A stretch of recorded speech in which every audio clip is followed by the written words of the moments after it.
महाराष्ट्र के साबिक वज़ीर-ए-आला अशोक राव चौहान ने कहा है कि बीआरएस, बीजेपी और एमआईएम पार्टियां वोटों को तकसीम करने की साजिश कर रही हैं। उन्होंने शहर मुस्तकिल के प्रजा सेवा भवन में एमएलए उम्मीदवार कंदिस नवाज़र रेड्डी के हमरा मीडिया कॉन्फ्रेंस में नामानिगारों से बात की।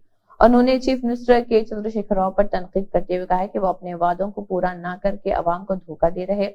उन्होंने कहा कि केसीआर झूठों की हुकूमत है और तालीम, तिब्बी और ज़रूरी शोबों का बुरा हाल हो चुका है। उन्होंने कहा कि रियासत तेलंगाना में किसानों की हालत खस्ता है और रियासत तेलंगाना में सबसे ज्यादा किसानों ने खुदकुशी की है। उन्होंने कहा कि बीआरएस और बीजेपी की सियासी पॉलिसी मशकूक है, लेकिन कांग्रेस पार्टी उसे पलट देगी और कर्नाटक के नताइज तेलंगाना में भी दोहराए जाएंगे। उन्होंने कहा कि गरीबों के साथ इंसाफ तभी होगा जब कांग्रेस की हुकूमत होगी। इस मौके पर महाराष्ट्र के साबिक वज़ीर doctor Anis Ahmad, AICC secretary हल्के मुबस्सिर अब्बास हुसैन, मोहम्मद सादिक, यूथ कांग्रेस सदर चरण गौड़ और दीगर मौजूद थे। इनके कैंपेन के लिए, इनके प्रचार के लिए मैं यहाँ पर आया हूँ।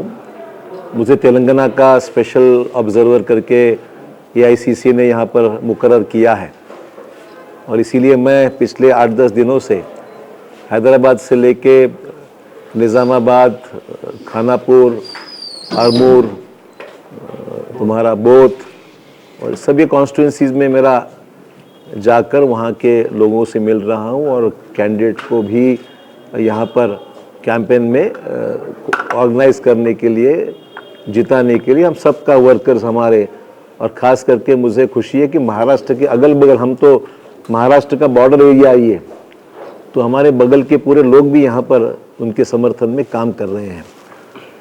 हालात अच्छे हैं।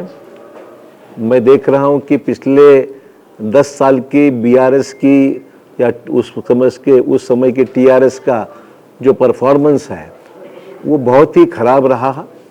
लोगों को जितने प्रोमिसेस दिए, जितने भी वादे किए, वो प्रोमिसेस पूरे नहीं कर पाई। सबसे ज़्यादा सुसाइड्स ये तेलंगाना स्टेट में है।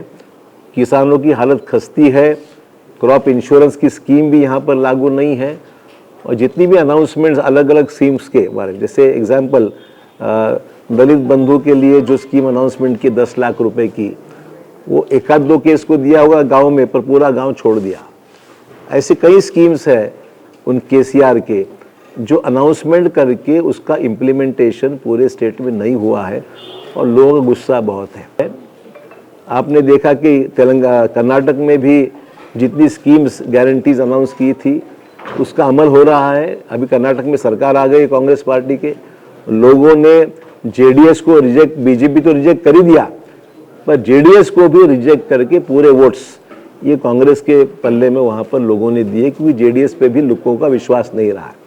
तो यही कर्नाटक में भी जब होता है तो तेलंगाना में यही होने वाला है कि बीआरएस को कोई ज़्यादा वोट नहीं मिलेंगे। बीजेपी तो 3 नंबर 4 नंबर से भी हालत ख़राब है तेलंगाना में, तो कांग्रेस के चांसेस ब्राइट है। तो मुझे लगता है कि कांग्रेस यहाँ पर सरकार बिल्कुल बनाएगी और एक सीट हमारे लिए इम्पॉर्टेंट है। इसमें ये आदिलाबाद सीट भी निश्चित तौर पर जिताएंगे हम लोग।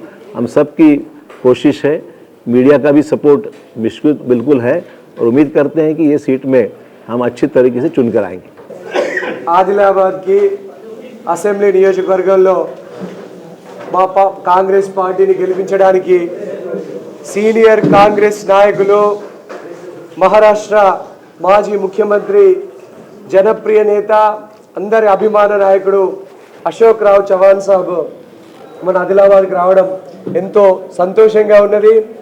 మా అందరిది ఒకటే, వారి యొక్క అద్భుతమైనటువంటి అనుభవంతో చెప్పినటువంటి మాట, కాంగ్రెస్ పార్టీ ఇచ్చినటువంటి 6 గ్యారెంటీలు సోనియా గాంధీ గారు, మల్లికార్జున్ ఖర్గే గారు, భావి భారత ప్రధాని రాహుల్ గాంధీ గారు ఇచ్చినటువంటి గ్యారెంటీలు ఎట్టి పరిస్థితిలో వీటిని అమలు చేసి తీరుతాం।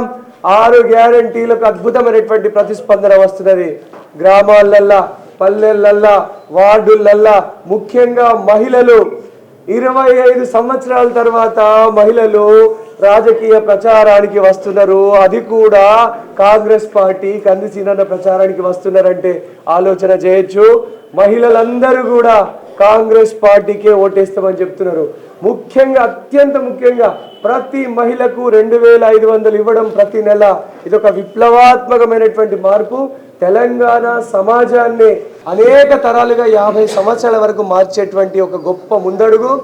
6 గ్యారంటీలలో ఇంకొక రెవల్యూషన్ ఏంటంటే బడుగు బలహీన వర్గాలలో ఏ ఆధారం లేని అవ్వాతాతలకు పింఛన్ని 4000 రూపాయలకు పింఛన్ పెంచడం, ఇది ఒక గొప్ప విప్లవాత్మకమైనటువంటి మార్పు. 5 సంవత్సరాల నుంచి కేసీఆర్ ప్రభుత్వం, ఈ ఎమ్మెల్యే జోగురామన్న ప్రభుత్వం 5 సంవత్సరాల నుంచి 1,00,000 రూపాయల రుణమాఫీ చేయలేకపోయింది. కాంగ్రెస్ అది వడ్డీతో పెరిగి 1,70,000 అయింది. 2 లక్షల రూపాయల రుణమాఫీ కాంగ్రెస్ పార్టీ చేస్తుంది. కాంగ్రెస్ పార్టీ ఎకరానికి 15,000 రూపాయలు రైతు బంధు ఇవ్వడం, అది కూడా గరీబోళ్ళ కోసం, పేద బిడ్డల కోసం. ఎకరానికి 15,000 మునాప పట్టినటువంటి రైతులకు కూడా, గరీబోళ్లకు సహాయం చేసేది కాంగ్రెస్ పార్టీ మాత్రమే. 6 గ్యారంటీల్ని ఆదిలాబాద్ ప్రజలకి అర్థమయ్యేటట్టు చెప్పడం, కాంగ్రెస్ పార్టీ అధిష్టానం నుంచి ఒక ముఖ్యమంత్రి స్థాయి నాయకుడు ఆదిలాబాద్కి వచ్చి 6 గ్యారంటీలని హామీ ఇవ్వడం అనేది ఒక గొప్ప మార్పు.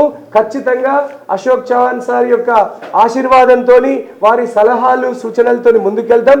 ఖచ్చితంగా ఆదిలాబాద్ గడ్డ మీద 50,000 మెజార్టీతో కాంగ్రెస్ పార్టీ గెలవడం ఖాయం.